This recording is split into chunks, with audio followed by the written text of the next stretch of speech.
اچھا استاد جی، جو محرم الحرام شریف کے حوالے سے ایک اہم جو بات سامنے آتی ہے وہ یہ ہے کہ محرم الحرام شریف کے اندر جہاں محبت اہل بیت کی محافل کو قائم کیا جاتا ہے، وہاں پر غم حسین کے نام پر ہی محافل کو قائم کیا جاتا ہے، اور رنج اور غم منانے کا ایک معاملہ نظر آتا ہے، اور اس کو محبت اہل بیت کا نام دیا جاتا ہے، اسے محبت اہل بیت کا صورت دی جاتی ہے، اور یہ کانسیپٹ لوگوں کے ذہن میں ڈالا جاتا ہے کہ جو شہادت امام حسین کا غم اور رنج نہ کرے وہ محب اہل بیت نہیں ہے۔ تو استاد جی یہ کیا کانسیپٹ ہے؟ کیا یہ اس کانسیپٹ کی شریعت میں کوئی حیثیت ہے؟ دیکھیں جی، شریعت میں سوگ ہے، غم ہے، اور وہ ایک لمیٹڈ ہے، محدود ہے۔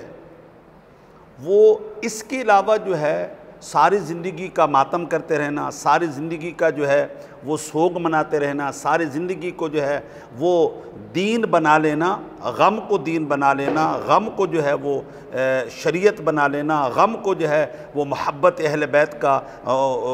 ذریعہ بنا لینا، غم کو جو ہے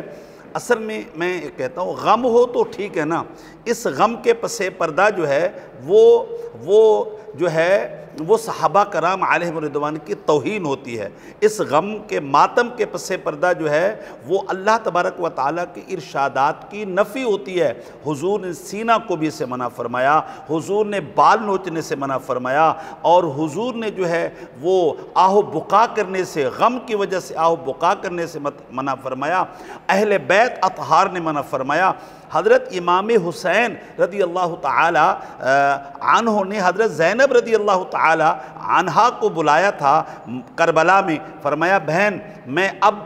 میدان میں جا رہا ہوں، مجھے پتہ ہے کہ میں نے واپس نہیں پلٹنا، مجھے پتہ ہے مجھے شہید کر دیا جائے گا، لیکن یہ بات یاد رکھنا کہ تم نے غم نہیں منانا، تم نے ماتم نہیں کرنا، تم نے آہ و بکا نہیں کرنا، تم نے سینہ کوبی نہیں کرنی، تم نے بالوں کو نہیں نوچنا۔ یہ جو لوگ یہ حرکتیں کرتے ہیں ہمارے پاکستان کے روڈوں کے اوپر، یہ ان کی کتابوں میں لکھا ہوا ہے کہ امام حسین رضی اللہ تعالیٰ عنہ نے غم سے منع کیا تھا، ماتم سے منع کیا تھا، سینہ کوبی سے منع کیا تھا، اور بال نوچنے سے منع کیا تھا، اور خاک آلودہ چہرہ کرنے سے منع کیا تھا۔ ہمیں تو افسوس ہوتا ہے کہ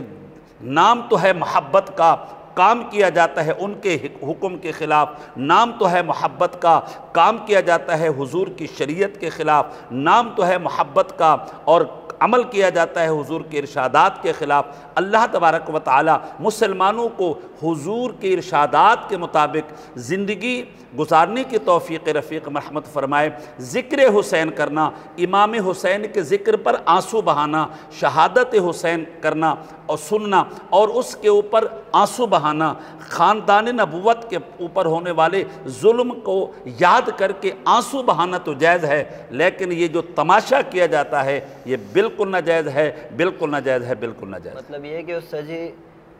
شریعت کی باؤنڈری میں رہ کر کے، شریعت کے احاطے میں رہ کر کے، شریعت کی سرحدوں میں رہ کر کے غم اگر دل میں رکھ کر کے تذکرہ کرتا ہے، آنسو بہانا جائز ہے؟ بالکل جائز ہے، بالکل جائز ہے۔